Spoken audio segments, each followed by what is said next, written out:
MNN TV News। नाज़रीन, सकरन लगोट छुटल शाह शिराज़ी में ड्रेनेज सिस्टम तबाह हाल जो शिकार है।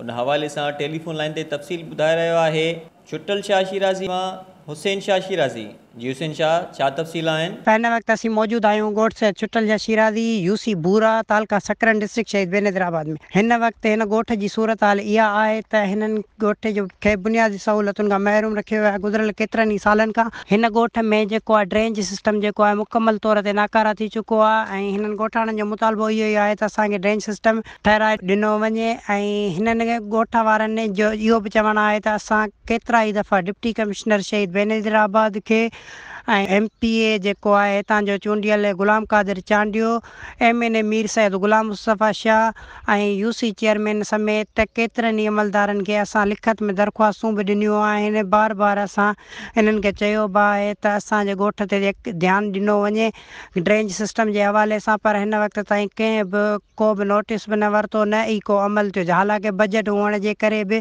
हिननि ॻोठनि खे जेको आहे सो पंहिंजी बुनियादी सहूलतुनि खां महरूम रखियो वियो आहे। ऐं ॿिए पासे तव्हांखे ॿुधाईंदो हलां त हिन ॻोठ जे जेको आहे सो वापडा इंतिज़ामिया जेको आहे सो लाइन जे हवाले सां जेका घरनि जे मथां लाइन गुज़री रही आहे, तव्हां ॾिसी रहंदा हूंदा त हीअ जेका लाइन मथां गुज़रे पई, इन लाइन जो असां अलाए केतिरा ई दफ़ा जेको आहे ॻोठाणनि जो चवणु आहे त असां इन्हनि खे लिखत में दरख़्वास्तूं ॾिनियूं आहिनि वापडा इंतिज़ामिया सकरन खे त हीअ जेको तारूं आहिनि असांजे घरनि जे मथां कॾहिं ॿार मथे लॻड़ उॾाइण लाइ चढ़नि था या छा, त कुझु बि जानी नुक़सानु थी सघे थो। ऐं बराए महिरबानी सां इहे जेके तारूं जेके घरनि जे मथां आहिनि इहे हटायूं वञनि त वॾी महिरबानी थींदी। हुसैन शाह, तव्हांजी महिरबानी।